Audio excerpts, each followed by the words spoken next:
All right. Greetings, everyone, and special honor and recognition to the Association for the Study of African American Life and History, the legacy of Dr. Carter G. Woodson, to the president of the organization, the executive committee, to all the uh, various branches. I thank you so much.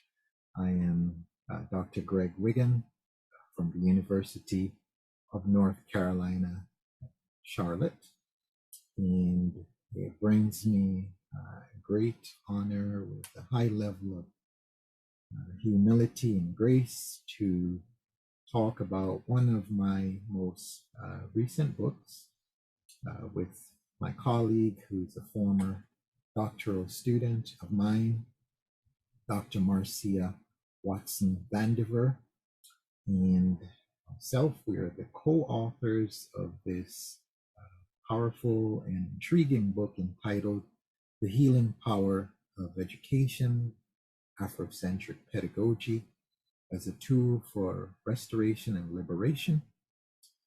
This book is published by Teachers College Press, which is generally regarded as number one in ranking in education academic book publishers. So it is a high honor to have published this book with Teacher College Press of Columbia University.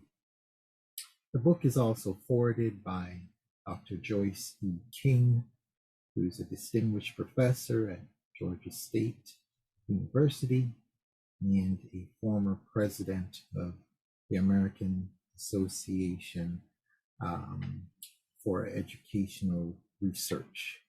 All right, and so this afternoon I'll be talking a little bit about this new book that's been out for less than a year, The Healing Power of Education. What is very unique and intriguing about this book, it provides primary source research in terms of a case study of a high performing urban school that is majority African American and low income students. This particular school performs higher than the state average and is one of the highest performers in the actual school district. So here we have a majority Black school that is high achieving. And so my colleague and I, our interest here was to really find out what is going on in this urban space. And so the case study, first of all, begins with a historical analysis of African Americans or Black contribution in education and going back into history.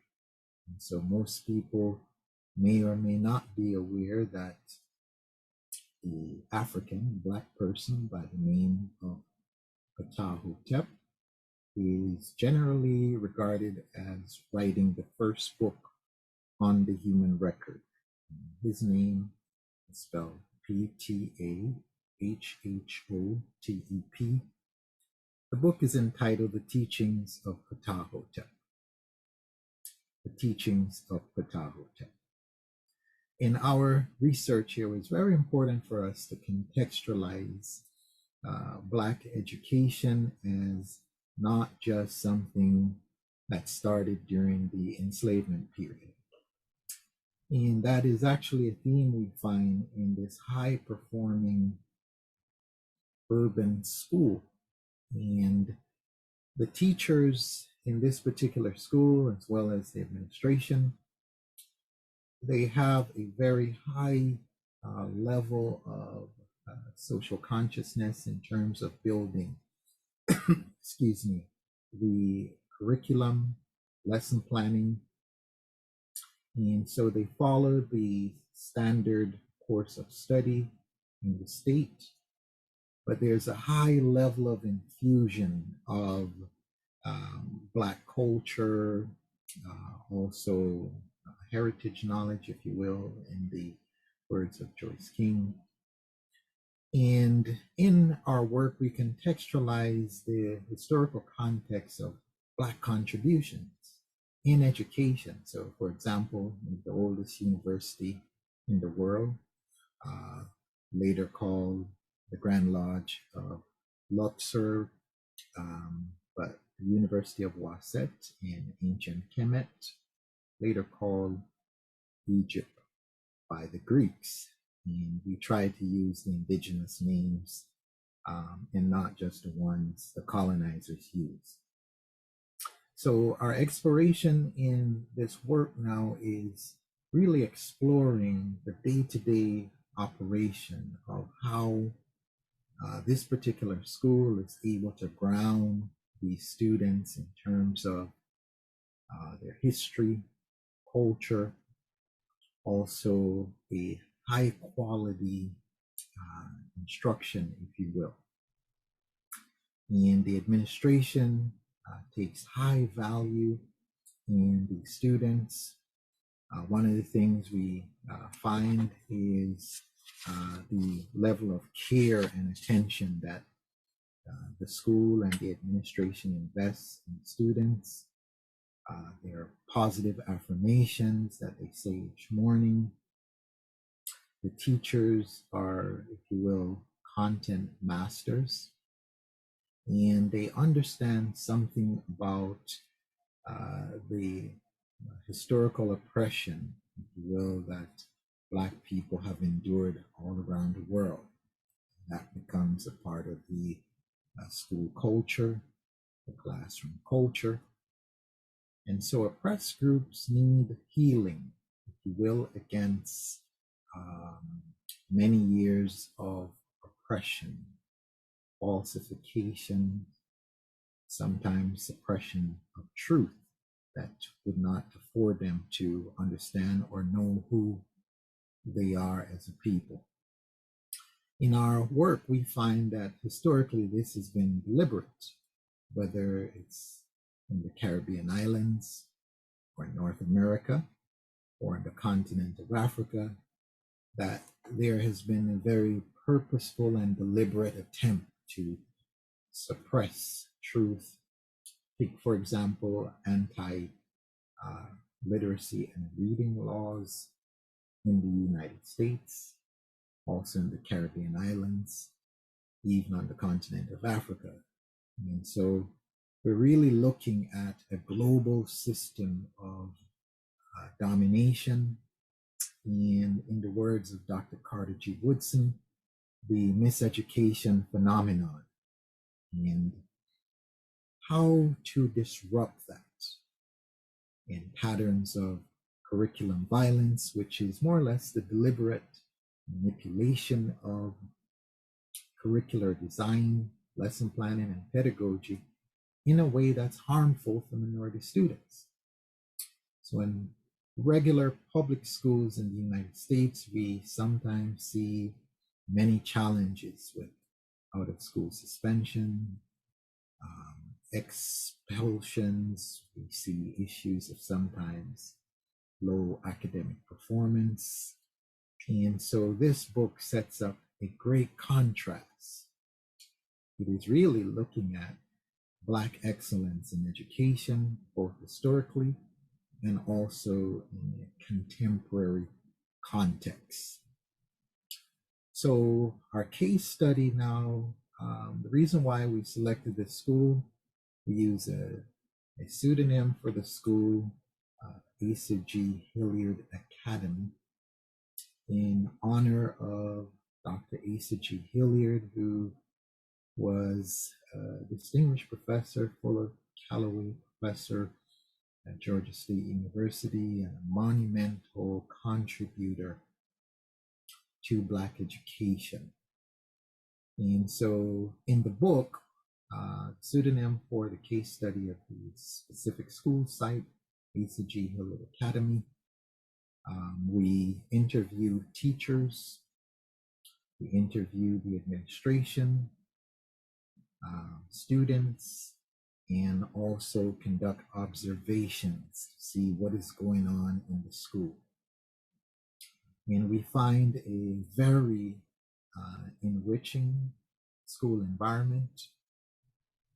We find teachers who are committed to the well-being of these Black students. The teachers are also content masters in their specific areas. We also find that there is an emphasis on wholeness in this particular school. And so the title or theme of our book here is the healing power of education. And so a solace theme on Black health and wellness as a national theme also speaks to this very same issue. And so schools, public schools in particular, have been very contested sites where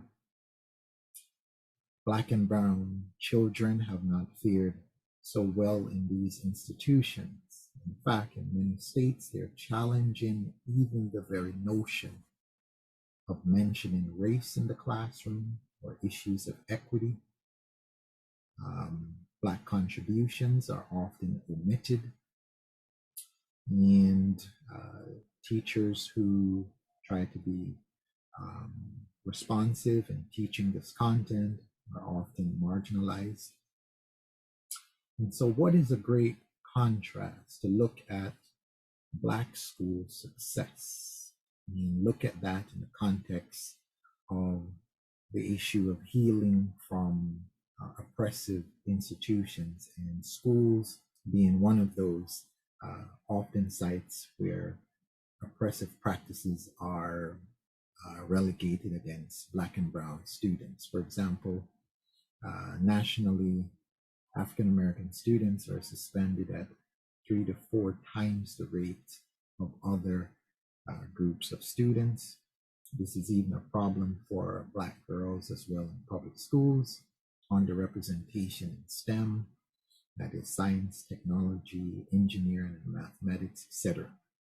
And so a refreshing study here that looks at the opposite of all of that and looks at the benefits of addressing historical and contemporary trauma in Black and brown people, and looking at that as an art of teaching. So pedagogy, the art of teaching, and teaching from a framework of wellness to disrupt miseducation, to disrupt curriculum violence, to disrupt historical trauma that many of our people continue to struggle with today. So I thank you so much for the opportunity to speak briefly about this work.